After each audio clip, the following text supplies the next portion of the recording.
Bismillahirrahmanirrahim. Assalamualaikum warahmatullahi wabarakatuh. Alhamdulillah.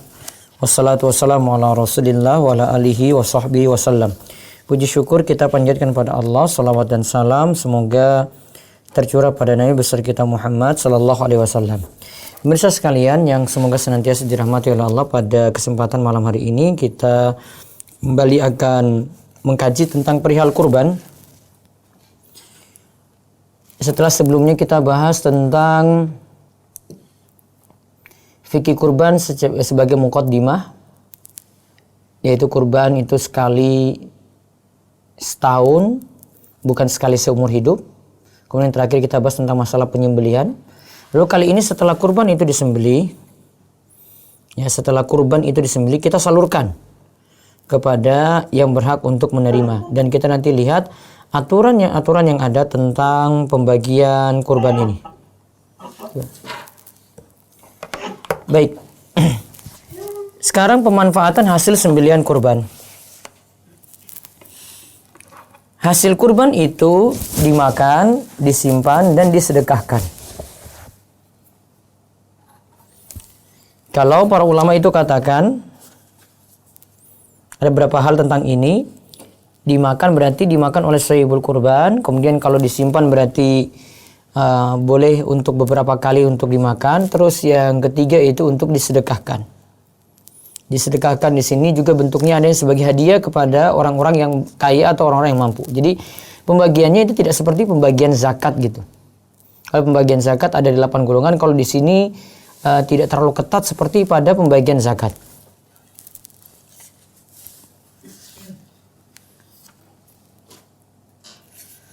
Nah, ada juga boleh menyedekahkan seluruh hasil kurban. Ya, boleh menyedekahkan seluruh hasil kurban.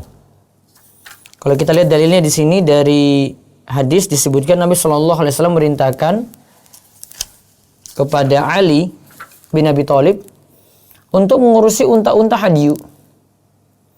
Beliau memerintah untuk membagi semua daging kurbannya, kulit dan jilalnya, kulit yang ditaruh pada punggung unta, dibagikan semuanya untuk orang-orang miskin. Dan beliau tidak diperbolehkan, Ali itu tidak diperbolehkan untuk memberikan bagian apapun dari kurban kepada tukang jagal. Dalam hadis ini terlihat bahwa Nabi Shallallahu Alaihi Wasallam sampai menyedekahkan seluruh hasil sembelihan kurbannya kepada orang miskin. Nah, yang dianjurkan di sini pertama, sahibul kurban mencicipi dari hasil kurban.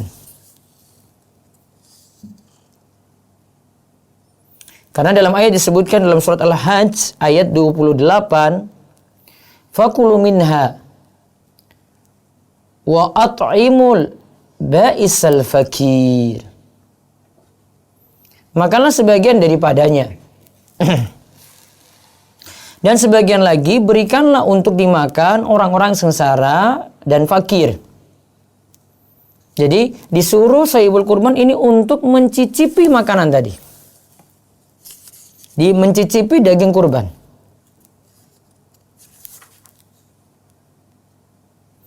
Juga ada hadis, walaupun hadis ini dhaif, itu menyatakan idza dhaha ahadukum falyakul min udhiyatihi. Jika salah seorang di antara kalian berkurban, makanlah dari hasil kurbannya. Nah, kalau para ulama itu tuliskan disunahkan makan dari hasil kurban, menghadiahkan dan bersedekah masing-masing sepertiga. Jadi kalau kita bagi hasil kurban itu dibagi 3.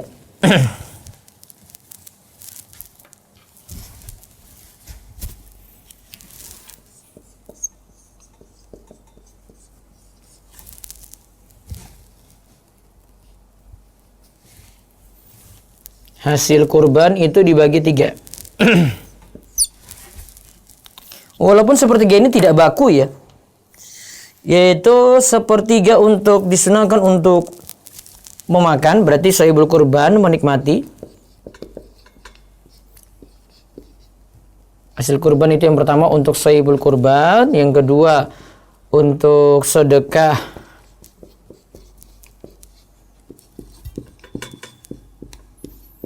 bagi orang miskin,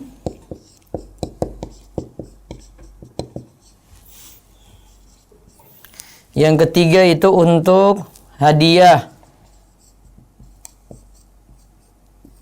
untuk orang kaya.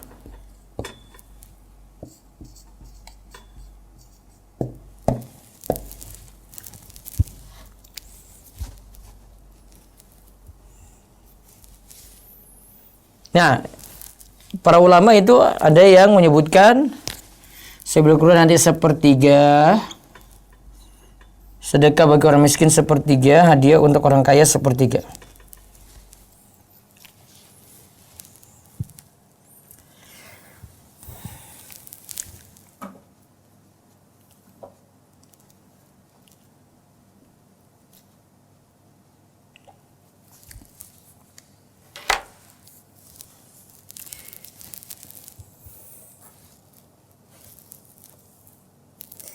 Nah, sepertiga ini kata Syekh Muhammad bin Shalih Al-Utsaimin, sepertiga ini ada pula sepertiga untuk dikonsumsi oleh sahibul kurban, sepertiga untuk hadiah, sepertiga untuk sedekah. Pemanfaatan di sini tergantung tingkatan keadaan dalam menerima hewan kurban.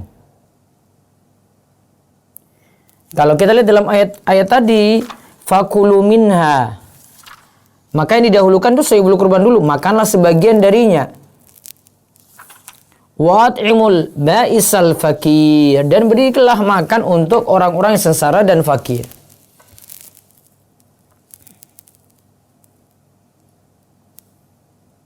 Namun kalau seandainya di sini misalnya dia berkurban, sahibul kurban ini katakan sudah jatah ini semua pokoknya dikasih untuk yang lain gitu. Sahibul kurban nggak dapat. Itu juga masih boleh.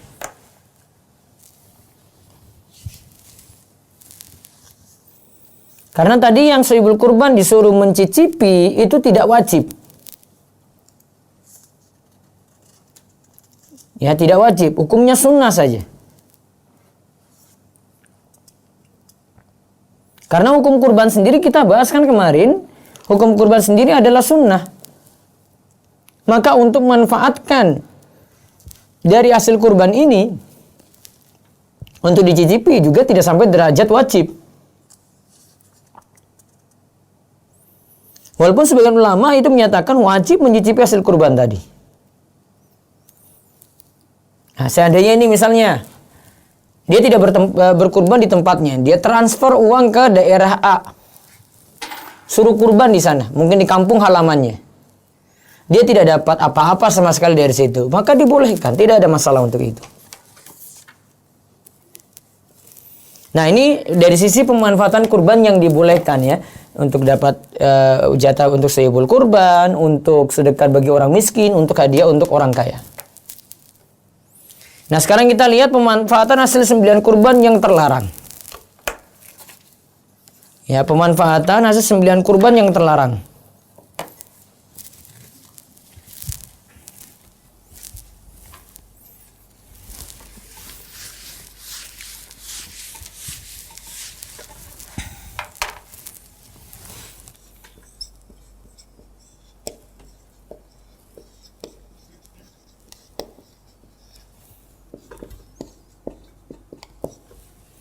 Pemanfaatan hasil sembelihan kurban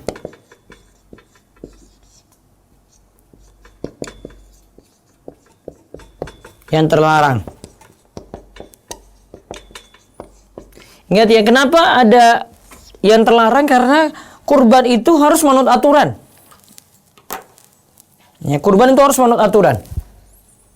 Kalau nggak menurut aturan nggak bisa. Tadi sebenarnya kita sudah dapat penjelasan dari hadis Ali tadi.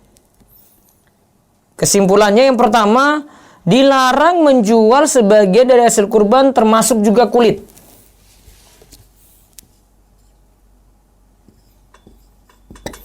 Yang pertama, dilarang menjual hasil kurban.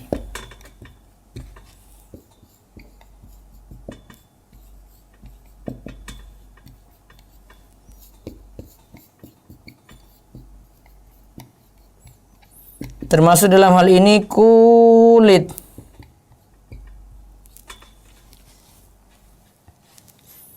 Tidak boleh. Ada hadis yang menyebutkan larangan ini namun lemah, tapi kita sudah lihat dari penjelasan sebelumnya dari Ali. Kalau kita mau melihat lagi dalam hadis yang lainnya seperti dari Abu Hurairah, man ba'a jilda udhiyatihi fala udhiyatalah. Siapa yang menjual kulit hasil kurban, maka tidak ada kurban untuknya.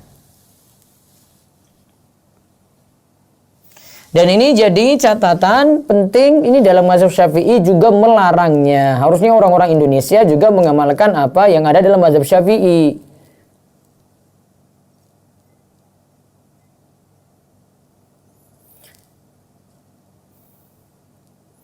Karena namanya sedekah itu, kita sudah kurbankan, berarti ikhlaskan semua. Walaupun kita dapat keringanan, sahibul kurban masih ada jatah untuk mencicipi. Sahibul kurban sekali lagi masih ada dapat jatah untuk apa? Mencicipi. Tapi kalau untuk menjual, nggak boleh. Kecuali ya, kita serahkan pada si A, ini orang yang berhak dapat, kaya atau miskin. Terus setelah itu yang diberi ini jual itu, karena mungkin dia dikasih daging kambing, dia nggak cocok, dia jual. Nah itu hak dia. Yang penting dia sudah terima dulu. Terus yang kedua yang tidak boleh lagi adalah, ini seperti hadis Ali tadi, memberi upah jagal dari hasil kurban.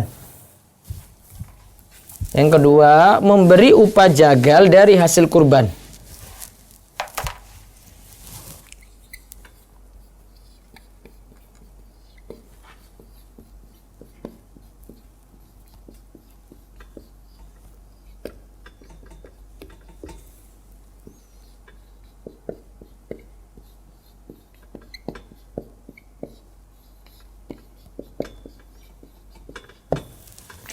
Memberi upah jagal dari hasil kurban.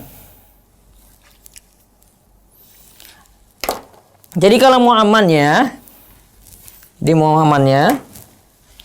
untuk jagal itu,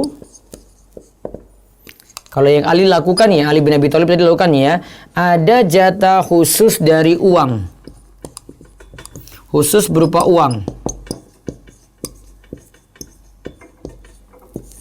Artinya tukang jagal ini diupahi.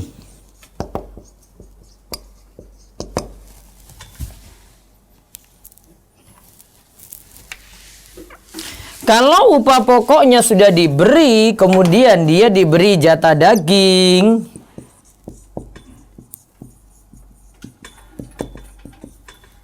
sebagai tambahan, ini tidak masalah. Berarti yang tidak boleh adalah ketika ini jadikan upah, berarti cuma, Pak, jenengan yang ini yang nyembelih ya. Nah, ini untuk bayaran Bapak, dikasih daging 5 kilo. Ini bayaran Bapak. Jadi kalau bayarannya berupa hasil kurban tidak boleh. Misalnya ya, bayarannya itu atau upahnya itu berupa daging kurban saja, nggak boleh.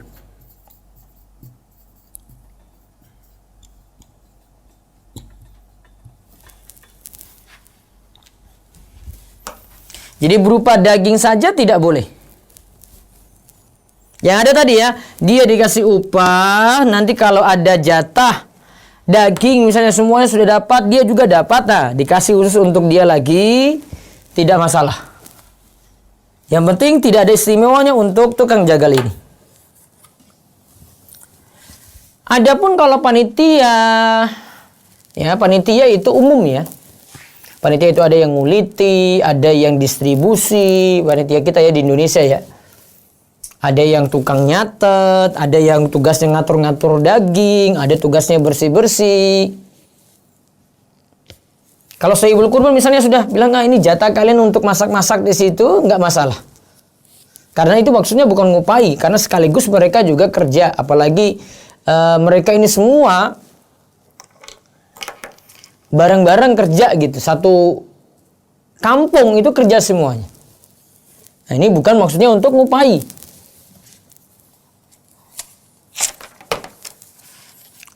Jadi dari hadis Ali yang tadi kita sebut, disebutkan amaroni Rasulullah sallallahu alaihi wasallam an aquma ala budnihi wa an atasaddaqa bi lahmiha wa juludiha wa ajillatiha wa alla u'tiyal jazzar minha qal nahnu nu'tihi min indina. Rasulullah sallallahu alaihi wasallam merintahkanku untuk mengurusi unta-unta kurban beliau.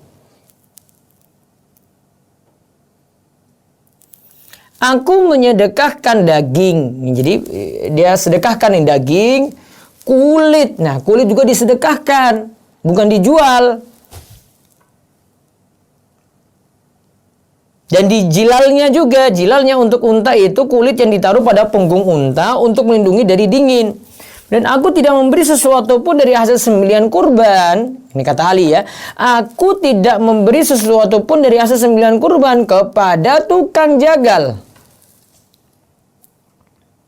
Lalu beliau bersabda, nahnu nu'tihi min indina. Kami akan memberi upah kepada tukang jagal dari uang kami sendiri. Maka Imam Nawawi dari hadis ini mengatakan tidak boleh memberi tukang jagal sebagian hasil sembelihan kurban sebagai upah baginya. Inilah pendapat ulama-ulama Syafi'iyah. Juga menjadi pendapat Atha, An-Nakhai, Imam Malik, Imam Ahmad dan Ishaq. Kemudian dalam Al-Mawsu' Al-Fiqh disebutkan ulama Syafi'i dan Hambali berpendapat haram memberikan tukang jagal upah dari hasil kurban. Dengan alasan hadis Ali bin Abi Thalib. Namun kalau diserahkan kepada tukang jagal karena statusnya miskin atau dalam rangka untuk hadiah, maka tidaklah mengapa. Tukang jagal tersebut boleh saja memanfaatkan kulitnya, namun tidak boleh kulit dan bagian hasil kurban lainnya dijual.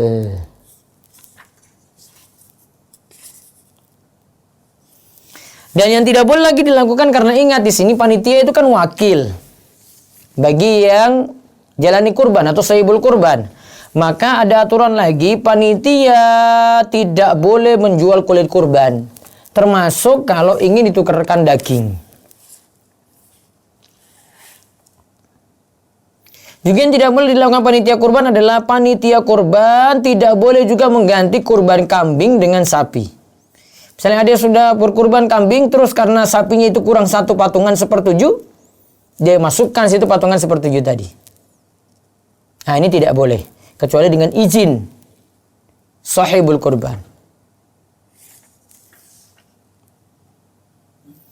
Lalu ada pertanyaan lagi yang sering ditanyakan, apakah orang kafir boleh diberikan hasil kurban? Apakah orang kafir boleh diberikan hasil kurban? Jawabannya boleh. Karena satu hewan kurban sama dengan sedekah atau hadiah. Kita kasih hadiah kepada siapa saja boleh gitu. Adapun hukum transfer kurban, jadi asalnya begini. Tempat penyembelihan kurban itu adalah di tempat sahibul kurban. Bisa jadi di negerinya atau di tempatnya ketika safar. Kata Imam Nawawi ini ya. Hal ini berbeda dengan penyembelihan hadiyu, hanya dihususkan di tanah suci saja. Jadi Nawawi katakan yang lebih afdal adalah tempat penyembelihan kurban itu di negeri sahibul kurban dengan disaksikan keluarganya. Jadi keluarga saksikan, itu lebih afdal. Namun seandainya mau ditransfer, dikirim berupa dana misalnya, kirim keluar daerah baru nanti diberikan sapi ataupun kambing di sana, sah-sah saja boleh. Apalagi kalau di tempat kita sudah kelebihan kurban. Terus bahasan berikutnya lagi, boleh nggak daging kurban itu dikemas di kaleng gitu ya? Boleh nggak menyimpan daging kurban melebihi 3 hari berarti? Sebelumnya memang ada larangan karena disuruh ketika itu saat susah, orang-orang itu butuh makanan karena ketika itu musim lapar lah gitu, kelaparan. Nabi SAW perintahkan supaya daging kurban segera dibagi. Bolehkah menggabungkan kurban dan akikoh? Jawabannya, baiknya dipisah. Kurban sendiri, akikoh sendiri. Ini lebih aman. Dan kalau dia punya kelapangan rizki, dahulukan kurban. Ya, kemudian akikoh. Tapi nanti tinggal lihat momen. Kalau misalnya dia anaknya lahir nanti setelah kurban dan hari tasyrik, dan uangnya terbatas, sudah akikoh dulu. Namun kalau misalnya akikoh masih bisa ditunda, kan akikoh itu pokoknya sebelum balik, maka kurban dulu. Bolehkah kurban sebelum misalnya kurban dan waktu kecil belum pernah diakikoi? Jawabannya masih boleh berkurban, karena kurban dan akikoh syariat tersendiri.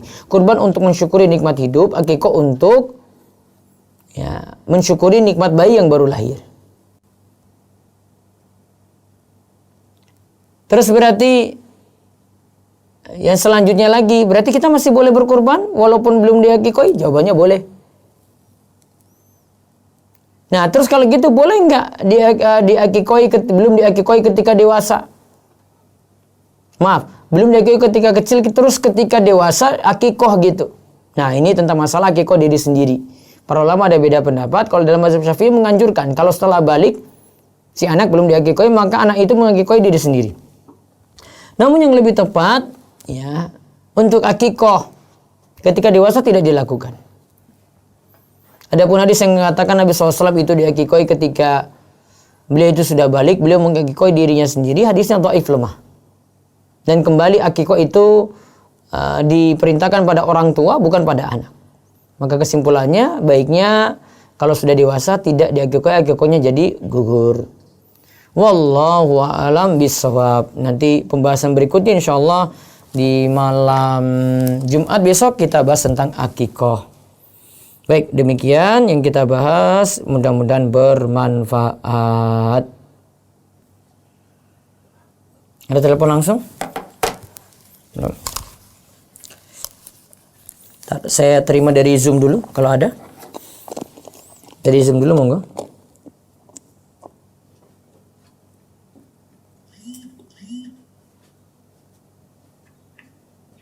Bismillah, Assalamualaikum Ustaz. Waalaikumsalam warahmatullahi wabarakatuh. Silakan, Bu. Anak ini pertama kali kurban setelah hijrah. Mau bertanya Ustaz, bagaimana gini? Kan setiap masjid itu dia punya peraturan sendiri-sendiri. Sudah ditetapkan gitu, mendapat dagingnya segini-segini. Jadi yang mau anak tanya ini, pertama, sepertiga itu kan misalnya kambing nih. 30 kilo. Jadi yang saya dapat itu, saya dibolehkan mendapat 10 kilo. Ini 10 kilo berarti dengan tulangnya. 10 kilo itu dengan tulang gitu, iya. Terus yang ditanyakan, bagaimana dengan, jadi masjid ini udah menetapkan ketentuan sendiri. Bagi saya yang ingin berkurban, apakah harus berakad atau berniat atau bagaimana gitu Ustadz? Jadi dialah yang membagikan kepada masyarakat, meskipun anak pun tahu masyarakat juga di sini kebanyakan miskin gitu. Jadi apakah anak tuh harus berakad dengan si panitia atau hanya ya udah saya niatkan kurban di sini gitu, dan dia yang menyerahkan kepada masyarakat, itu gimana ya Ustaz? Ya kalau ibu bisa, jadi ibu ingin apa gitu dari kurban ibu? Enggak, saya kan hanya dapat yang hak salibul kurbani yang sepertiga itu. Iya, terus? Selebihnya ini kan masjid. Jadi saya sih maunya saya yang membagikan sendiri. Ya baik, kalau ibu ingin bagikan sendiri ya nyembeli sendiri, Bu. Iya, nyembeli sendiri. Iya, bisa. soalnya ini masalah aturan di masjid gitu. Kita nggak bisa memaksa mereka untuk berbagi gitu. Kalau ibu mau bagi kayak begitu, ya sudah, kurban sendiri, nyembeli sendiri, bebas. Nah, sulit sih. Cuma kalau misalnya di masjid itu gimana ya Ustadz, begitu peraturannya, jadi saya hanya mendapatkan sedikit, bahkan tidak sampai sepertiganya yang saya dapat. Sepertiga tadi itu nggak harus, Bu. Makanya tadi saya sempat sebutkan, ini tidak harus sepertiga. Seandainya sepertiga pun ibu nggak dapat, ibu dapat cuma secuil saja gitu. Yang penting ada yang dicicipi. Tidak jadi masalah sebenarnya apa yang saya dapat. Cuma maksudnya yang membagikan itu masjid gitu. Nggak masalah, Bu. Nggak masalah. Nggak masalah. Iya, nggak masalah.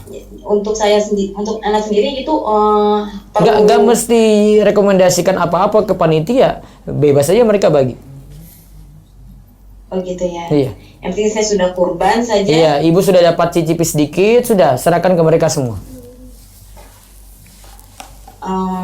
Jadi tidak perlu ada akad tertentu atau niat tertentu dari saya. Sudah nanti yang membagikan itu sudah urf di situ. Sudah dianggap sebagai aturan. Ya, sudah. Iya. Iya.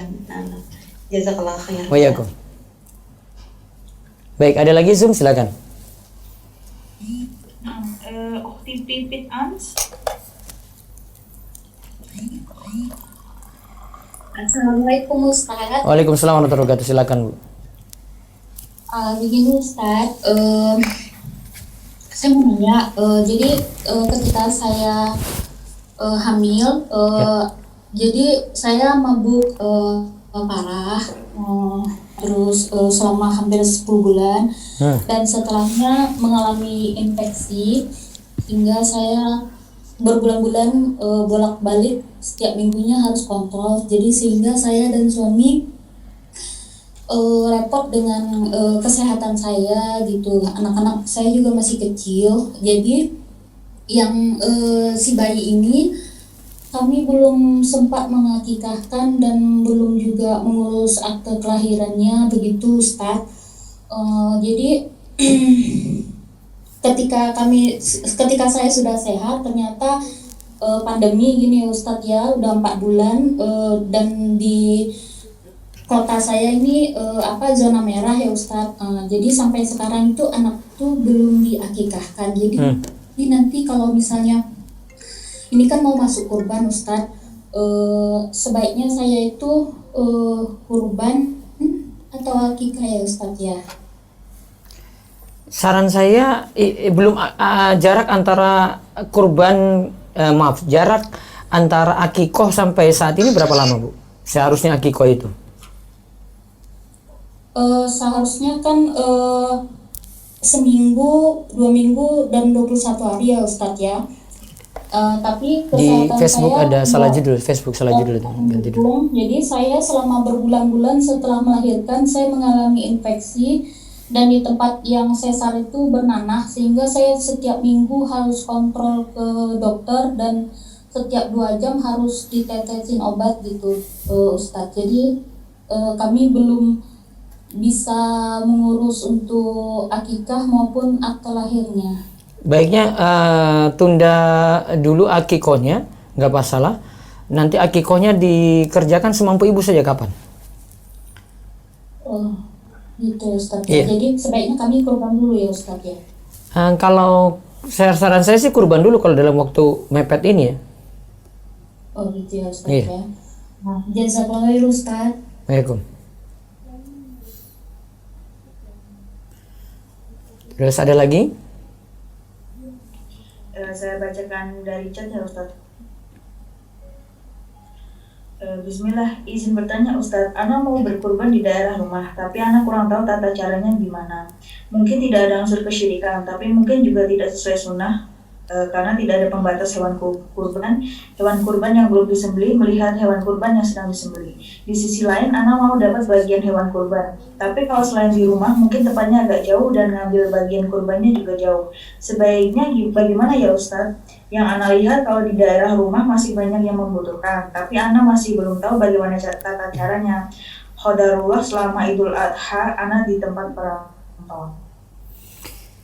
Gini, kita itu kalau di masyarakat kita tidak bisa merubah ya, maka kita cuma bisa memberikan masukan saja. Soalnya kalau bikin perfect, bikin sempurna agak sulit sekali, apalagi kita tidak punya peran apa-apa di situ. Kalau kita jadi pemuka agama, kita jadi tokoh di situ, masih punya peran, masih bisa merubah gitu. Sehingga saya sarankan tetap berkorban di situ, namun syarat minimal saja yang dipenuhi gitu. Kalau mau perfect sempurna, ya akhirnya nanti jadi nggak kurban selamanya gitu. Mau nunggu nanti tunggu masyarakatnya perfect sempurna dulu, mau kena sunnah ya nunggu juga berpuluh-puluh tahun mungkin, sehingga nanti masyarakat nggak akan pernah dapat manfaat dari kurban. Maka kan ada syarat minimal kurban itu sembelih itu gimana yang sesuai aturannya. Baca bismillah itu kan yang paling wajib. Kalau bismillah sudah dia baca ya sudah. Walaupun mungkin ada bacaan-bacaan yang lainnya lagi dia baca gitu. Itu bacaan tambahan. Memang tidak ada tuntunan tapi syarat sah sudah dia penuhi. Kalau syarat sah sudah dipenuhi ya sudah kurban di situ. Mau tunggu perfect pindah kampung kalau begitu saran saya. Pindah kampung kurban nggak di situ. Namun kan tadi sudah dijawab sendiri, masyarakat saya butuh kurban. Ya sudah, kasih ke mereka. Terus saya mau gimana Ustadz? Iya kalau jadi dai, jadi tokoh, jadi penggerak dakwah, bisa dakwahi. Kalau kita nggak bisa. Ya cuma kasih saran-saran saja kalau begitu. Saran saya tetap kurban di situ. Walaupun dia tidak 100% sunnah gitu. Namun kan kadar wajib sudah dipenuhi. Mau cari perfect sempurna, ya pindah kampung, cari kampung sunnah. Saran saya seperti itu. Butuh pelan-pelan ya. Kita nggak bisa ngajak masyarakat sempurna, karena kita numpang ke masjid orang gitu, masjidnya masyarakat. Kecuali kamu punya masjid sendiri, terus jalankan sunnah sendiri di situ gitu. Maka kita butuh belajar, semuanya ini butuh belajar, kuasai ilmu baik-baik, rubah pelan-pelan di situ. Ya, rubah pelan-pelan. Wallahu a'lam bishawab. Baik. Seterusnya. Ada lagi? Nah, ada Ustaz. Assalamualaikum Ustaz. Bila kulit kurban dijual, apakah boleh dan ini hasilnya untuk kas masjid? Nah, tidak boleh. Tadi man ba'a jilda udhiyati fala udhiyatalah. Siapa yang jual hasil kurban, maka tidak ada kurban untuknya walaupun dipakai untuk kas masjid. Mau aman, kulit dikumpulkan, kasih ke penada kulit, satu cara. Yang kedua, kulit dikumpulkan, cari orang-orang miskin, kasih ke mereka semuanya tanpa ada biaya yang kembali ke panitia. Atau kumpulkan kulit kemudian kasih orang, sudah ambil aja gitu cuma-cuma. Karena jangan sampai tujuan kurban ini untuk sarana jual beli gitu. Ini sama ya. Saya biasanya kasih contoh kasar banget ini sebenarnya. Saya kasih contoh ini kasar banget. Ini contoh ini nggak bagus. Tapi saya ingin gambarkan bagaimana orang musyrik itu pintar untuk berkurban gitu. Mereka kalau lakukan sedekah laut, mereka itu potong sapi misalnya untuk kasih sedekah laut, mereka larung itu ke tengah laut gitu saja, dibiarin itu nggak boleh ada yang ngambil. Ini perbuatan syirik. Orang musyrik sudah tahu itu. Nggak mungkin tarik-tarik lagi ambil keuntungan. Sudah di kepalanya masih bisa saya jual kok. Oh tanduknya masih bisa saya jual. Ambil aja deh. Enggak, orang musyrik sudah tahu kayak gitu. Logika berpikirnya tadi sama seharusnya. Kalau ini untuk Allah ya sama juga dengan itu. Kulitnya juga ya lepas gitu saja, tidak kita manfaatkan sedikit pun. Ya, adil kayak gitu dong. Maka saya nggak paham cara berpikirnya, karena ini mazhab Syafi'i juga saya sampaikan. Saya nggak keluar dari mazhab Syafi'i dari pendapat tadi ini, tentang larangan ini. Tentang larangan untuk jaga dikasih upah dari daging kurban ya. Ya, dari hasil kurban sama yang kulit tadi ya. Terus saya nggak keluar dari mazhab Syafi'i. Tapi saya nggak tahu masyarakat Indonesia ini nggak tahu pakai mazhab apa lagi yang di sini. Kalau mau pakai mazhab Syafi'i itu ini nih nggak boleh jual kulit. Walaupun nanti balik nanti untuk panitia kurban, balik untuk kas masjid, balik untuk beli daging kambing lagi, kemudian mereka makan-makan lagi. Wallahu a'lam. Ya, terus ada lagi? Ustadz, apabila sohibul kurban berkurban di DS, kapan dia boleh memotong kuku atau rambut? Apakah menunggu kabar dari pihak DS? Biasanya nanti kami akan beri kabar pada ini tanggal berapa ini? 24 ya. Biasanya kami beri kabar itu nanti pas mau tanggal 29 atau 30 Zulqa'dah, besok tanggal 1. Nah, sudah diberikan H-2, H-1 baru nanti mereka persiapan untuk potong kuku, potong rambut sebelumnya, sehingga tanggal 1 itu mereka tidak perlu potong lagi sampai nanti hari H. Pas Idul Adha, nanti akan diberitahu juga sekarang kurban sudah disembelih semuanya, silakan potong kuku dan potong rambut gitu. Nanti akan diberitahu. Ada reminder biasanya kami akan sebar lewat WA maupun lewat internet gitu, mau di media sosial akan kami sebarkan. Ya. Satu lagi ada? Saudara Lutfan. Ya, Assalamualaikum. Waalaikumsalam warahmatullahi wabarakatuh. Ustadz, yang selama ini kami lakukan sebagai panitia itu adalah membuat di formulir formulir pekurban itu dituliskan bahwa kulit dihibahkan kepada panitia. Kemudian oleh panitia kulit itu dijual. Nah, Panitia tidak bisa posisinya, panitia itu posisinya sama dengan sohibul kurban, Bu. Gak bisa hibah ke panitia, hibah ke yang lain. Oh gitu. Iya, karena dia posisinya lagi mewakilkan. Kalau posisinya lagi mewakilkan, dia tidak bisa dapat, saya hibahkan ke diri saya sendiri. Oh, nggak bisa. Hibah ke yang lain dulu. Oh gitu. Iya. Tapi kalau misalnya dihibahkan ke panitia, kemudian tetap nggak boleh ya dijual, kemudian dikasihkan fakir miskin gitu, karena nggak memungkinkan kami di kota besar begitu. Gimana kalau sebaliknya saya suruh kulit dikasih cuma-cuma ke tukang ini, penada kulit? Kenapa nggak berpikir kayak begini? Oh, jadi. Kan sebenarnya kan ingin cari untung saja kan? Jual ke penada kulit, kasih fakir miskin kan? Sekarang saya buat balik. Sekarang kulit semua kasih ke penada kulit. Apa bedanya? Oh, jadi. Dan kalau kayak Iya, gitu. Baik, ada lagi? Silakan. Masih Zoom lagi? Khodarullah cukup Ustaz. Sudah cukup. Baik, lewat WA silakan.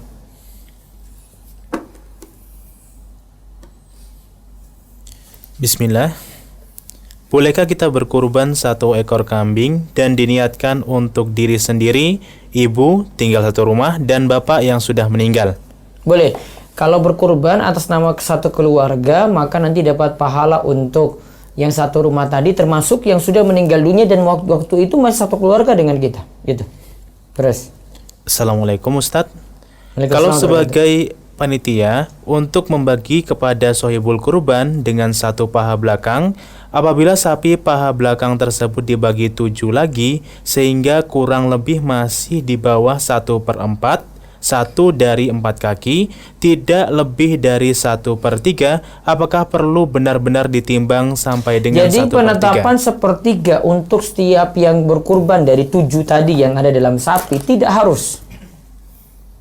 Nggak, tadi saya katakan tidak harus, sehingga gini, kadang kita lebih penting kan kasih ke orang saja gitu loh. Yang ini kan sudah biasa makan daging sohibul kurbannya ini, sehingga gak balik dia lagi banyak gitu. Jadi sekali lagi, perhitungan 1/3 tidak baku. Seandainya sohibul kurban cuma dapat 1/10 sudah cukup. Karena kalau saya menilai 1/3 juga terlalu banyak gitu. Sedangkan masih banyak yang butuh. Aturan tadi tidak baku. Yang penting kan tadi kan sudah dikatakan fakulu minha dalam surat Al-Hajj ayat 28 tadi ya. Makanlah dari hasil kurban yang ada. Kan disuruh makan yang penting. Ya, terus. Bismillah. Izin bertanya Ustadz. Ya. Apakah boleh kulit hewan kurban diserahkan kepada Karang Taruna atas persetujuan seluruh sohibul kurban untuk kemudian diuangkan untuk pembiayaan kegiatan masyarakat? Amannya serahkan ke individu. Serahkan ke individu. Kalau ini masih lembaga, saya takut semua trik-trik saja itu nanti dibagi-bagi lagi. Baiknya kasih cari individu ini nanti orang miskin terserah dia memanfaatkan untuk apa. Itu lebih aman. Terus. Ustadz, bagaimana kalau kurban atas nama ibu masih hidup, tapi yang keluarkan uangnya adalah anak? Anak ini kerja di luar kota. Boleh atas nama ibu, asalkan dengan izin ibu. Dibolehkan. Ya, silakan. Baru itu Ustadz. Baik. Ada lewat YouTube sebentar.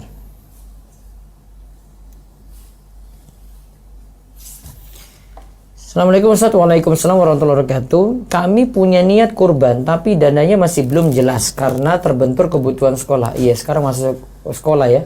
Apakah kami juga harus menjalankan sunnah tidak potong kuku dan yang lain karena masih berharap ada dananya? Tunggu nanti kalau punya dana, sudah mau niatkan misalnya baru punya dana di tanggal 7 Zulhijjah. Berarti nanti tidak boleh potong kuku dan rambut nanti mulai dari tanggal 7 Zulhijjah. Ustadz, jika memiliki kebiasaan puasa Daud, saat tiba Dzulhijjah, sebaiknya kita tetap jalankan puasa Daud atau puasa 1 sampai 9 Dzulhijjah. Kalau mau, hentikan puasa Daudnya, terus puasa full 1 sampai 9 Dzulhijjah. Baiknya kurban di luar daerah yang butuhkan atau kurban di daerah dekat rumah yang bisa disaksikan langsung. Saran saya, kalau punya kelebihan rezeki, lakukan dua-duanya. Kurban di luar kota, iya. Kurban di tempatnya, iya. Sehingga dia bisa saksikan langsung. Namun kalau rezekinya terbatas, dahulukan di tempatnya dulu. Namun kalau misalnya ada kendala lagi di situ, sudah banyak kurban, ya sudah, kurban di tempat lain. Enggak masalah untuk itu. Kalau di perumahan kami mengadakan acara makan-makan daging kurban dengan mengundang seluruh warga baik muslim maupun non-muslim, apakah boleh seperti itu? Boleh.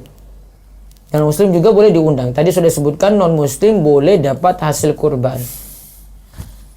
Saya ingin berkurban sapi, tapi uang kurban itu patungan sama ibu dan adik saya. Apa boleh begitu, Ustaz? Kalau gitu akadnya ibu dan adik serahkan ke kamu cuma-cuma. Hibah. Baru itu atas namamu untuk berkurban. Apakah tetap tidak boleh kalau panitia kurban menjual kulit kurban yang hasil uang dari penjualan kulit untuk disedekahkan kepada para janda dan anak yatim? Sebagian mazhab bolehkan seperti ini, mazhab Abu Hanifah.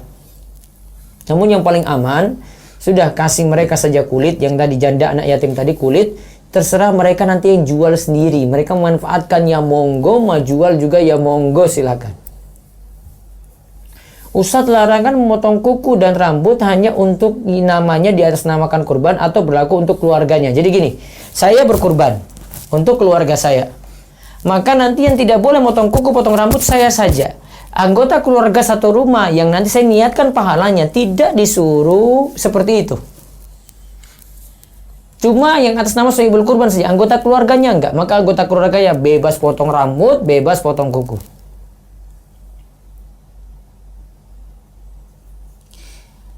Ustadz, apa saja syarat sah kurban? Karena saya masih belum paham dan telat nontonnya. Syarat sah kurban itu nanti bisa lihat di video sebelumnya ya. Saya ada jelaskan di fikih penyembelihan. Syarat sah kurban itu ada yang di sini berkaitan dengan alat yang digunakan, tentu saja alat pemotong yaitu pisau. Kemudian dari sisi orang yang menyembelih seorang muslim atau ahli kitab. Kemudian dari sisi caranya, baca bismillah, ini jadi wajib. Kemudian membaringkannya, nanti ada sunnah-sunnah yang lainnya. Namun dari sisi kewajiban menyembelih kurban adalah wajib baca bismillah ketika menyembelih kurban. Ingat itu.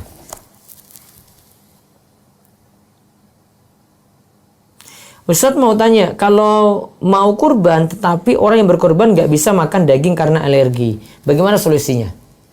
Nah, ini kalau misalnya di kepanitiaan, ya sudah diserahkan kepada semuanya. Kalau daging sama sekali nggak bisa, nggak masalah, dia tidak nikmati sama sekali berarti.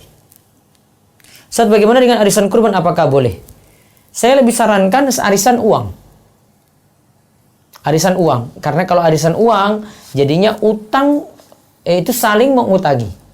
Namun kalau arisan dengan hewan ya, punya beberapa masalah. Masalah pertama diantaranya, harga kurban ini akan naik terus. Sehingga misalnya sekarang kurban kambing 3 juta. Mungkin 3 juta sampai nanti kurban itu selesai, 3 juta ini sudah berubah jadi kecil sekali. Itu pertama. Namun kalau ini kurbannya dengan arisan kurban ini dengan uang, jadi uang yang diperoleh, maka nanti yang peroleh misalnya 3 juta, dia terserah mau tambah lagi dengan kambing dengan harga 5 juta, aman untuk dia. Itu yang pertama. Terus yang kedua, arisan kurban, kalau yang dapat pertama, dia dapati giliran kurban, maka yang berikutnya dia tinggal bayar nyaur atau bayar utang. Tapi kalau dia dapat kedua, maka dia sudah bayar sebelumnya, sedangkan kurban belum dia peroleh, berarti masih tertunda. Kemudian yang setelahnya lagi ini tertunda ini.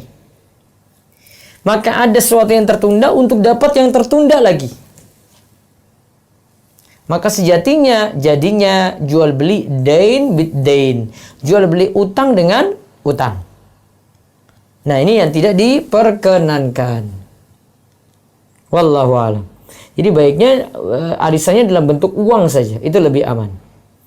Ustadz, kalau misal mau kurban, saya niatkan untuk anak istri yang satu rumah dengan saya, sekalian untuk orang tua dan adik saya beda rumah. Kalau beda rumah nggak bisa, cukup satu rumah saja. Saya bacakan ulang ya. Syaratnya kalau untuk berkurban satu keluarga dia niatkan ya, tinggal bersama satu rumah. Terus yang kedua itu istri atau masih kerabat. Yang ketiga dia tanggung nafkah. Ustadz, boleh nggak berkurban dengan berutang? Ibnu Taimiyah mengatakan boleh berkurban dengan berutang. Yang jelas yang penting dia mampu untuk melunasi utang tersebut.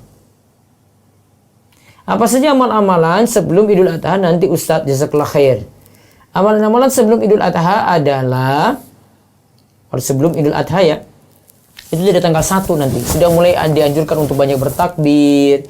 Nanti tanggal 9 Zulhijjah itu puasa Arafah. Kemudian banyak bertakbir dari waktu subuh hari Arafah sampai hari tasyrik terakhir setiap ba'da sholat 5 waktu. Sedangkan dari tanggal 1 Zulhijjah nanti sampai tanggal 9 itu diperintahkan banyak bertakbir. Kalau mau puasa full 9 hari ya boleh. Kalau mau diutamakan puasa Arafah saya tanggal 9 Zulhijjahnya.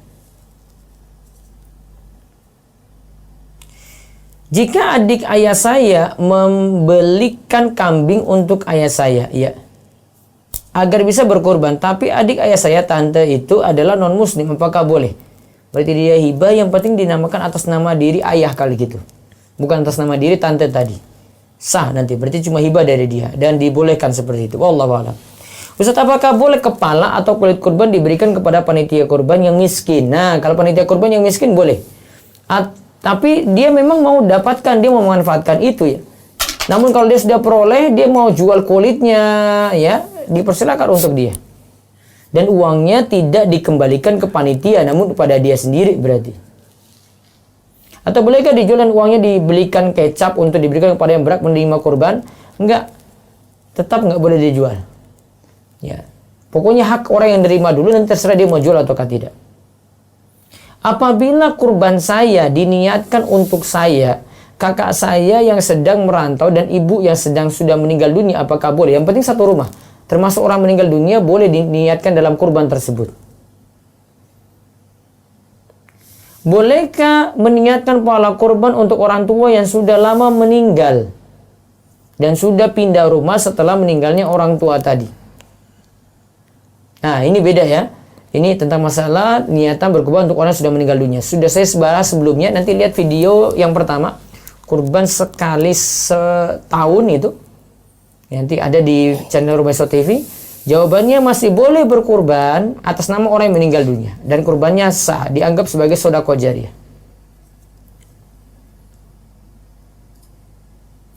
Baiknya menyebut hewan kurban dengan hamba Allah atau dengan nama sahibul kurban. Baiknya dengan nama sahibul kurban. Sebagaimana Nabi SAW melakukan. Allah mutaqabbal min siapa gitu namanya disebut. Afdalnya kurban di daerah perantauan atau daerah asal Ustadz? Di daerah kita tinggal. Ustadz, yang dimaksud satu rumah itu seperti apa ya? Satu dapur. Yang satu rumah itu satu dapur. Gitu ya. Terus ada lagi dok ya? Nah, ada telepon langsung. Assalamualaikum. Halo.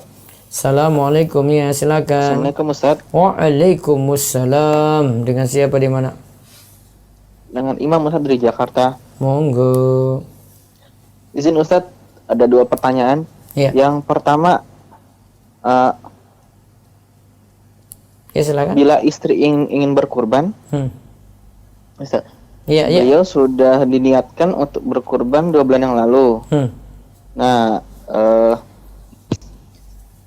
untuk patungan sapi Ustaz dengan keluarganya di daerahnya. Nah, lalu istri itu meng-cancel Ustaz. Kenapa Nah, di-cancel? Iya, di-cancel gitu untuk patungan. Nah, sehingga keluarga dari istri itu Ustaz, Kurang. iya betul, kurang orang. Terus. Nah, patungannya jadi hanya 6 orang. Boleh? Boleh. Nah, masalahnya Ustaz, untuk biayanya itu tidak bagi rata Ustaz. Jadi tetap harus bagi rata. 4 orang itu biayanya lebih mahal. Nah, sisa 2 orang boleh. itu lebih murah. Apa itu boleh Ustaz? Harus bagi rata. Harus bagi rata. Jadi Oh, kalau gitu. ada 6 jatah, boleh 6 ini dijadikan satu kelompok untuk berkurban. Nggak mesti 7 itu maksimal. Oh gitu. Nah, Ustaz. saran saya bagi rata semuanya. Iya. Ya, bagi rata semuanya. Terus kalau memang tidak mencukupi seperti harga kurban normal, berarti naikkan saja iuran masing-masing anggota tadi. Berarti harganya harus sama Ustaz ya. Misalkan satu Iya. orang 3 juta, beli semua 3 juta gitu Iya. Ustaz ya. Oh, Harus gitu. seperti itu. Nah, sekarang pemahaman dari keluarga istri itu Ustaz, mungkin masih kurang. Jadi ya mereka maunya yang 4 orang itu yang lebih mahal, dan sisa 2 orangnya itu mungkin nggak sanggup bayar. Jadi yang lebih murah gitu Ustaz. Berarti itu nggak boleh Ustaz ya? Nggak boleh. Boleh. Nah, Nggak boleh. lalu yang kedua Ustaz, Ya. untuk niat kurban untuk keluarga, apakah benar Ustaz harus tinggal satu rumah untuk ayah, Iya. ibu atau kakak adik itu Ustaz? Iya, tadi saya sudah sebutkan dalam kajian. Ustaz, ya, apaan tadi agak terlambat. Iya. Berarti Jadi kalau nggak serumah berarti nggak bisa Ustaz ya? nggak bisa serumah, Oh, terus istri atau kerabat, kemudian itu yang dinafkahi. Ya. Nah, Ustaz, jazakallah khair. Assalamualaikum. Waalaikumsalam warahmatullahi wabarakatuh. Silakan. Ya. Ada lewat Zoom? Ada Ustaz. Ya, ada lagi ya. Ibu Mita.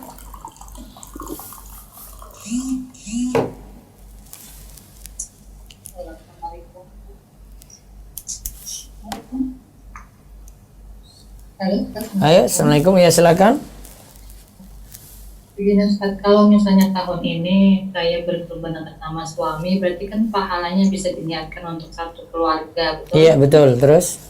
Dan berarti yang nanti tidak boleh memotong kuku itu yang suami ya Ustaz ya? Atas namakan siapa bu kurbannya? Suami.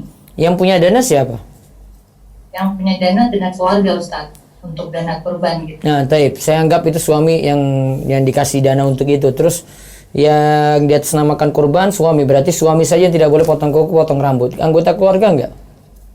Oh begitu. Taib. Baik. Kalau untuk tahun selanjutnya, Ustaz, tahun berikutnya mau kurban juga dengan dana keluarga, tapi atas nama istri, nama saya gitu bisa juga Ustaz. Baiknya atas nama kepala keluarga saja.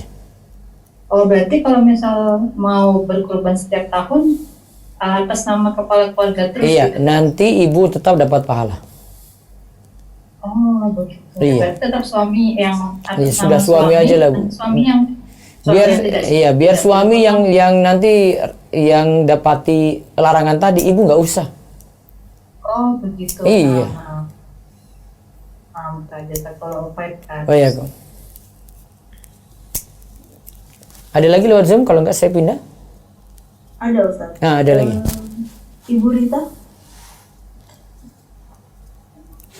Nah, Assalamualaikum Ustaz. Waalaikumsalam warahmatullahi wabarakatuh. Ustaz mau tanya, kalau misalnya untuk kurban lebih dahulukan kurban atau akikah ya Ustaz? Nah, sekarang ini akikohnya ini karena akikoh nggak waktu kecil belum, atau ini karena anak baru lahir beberapa hari lalu? Karena dari kecil belum. Berarti saran saya kurban dulu.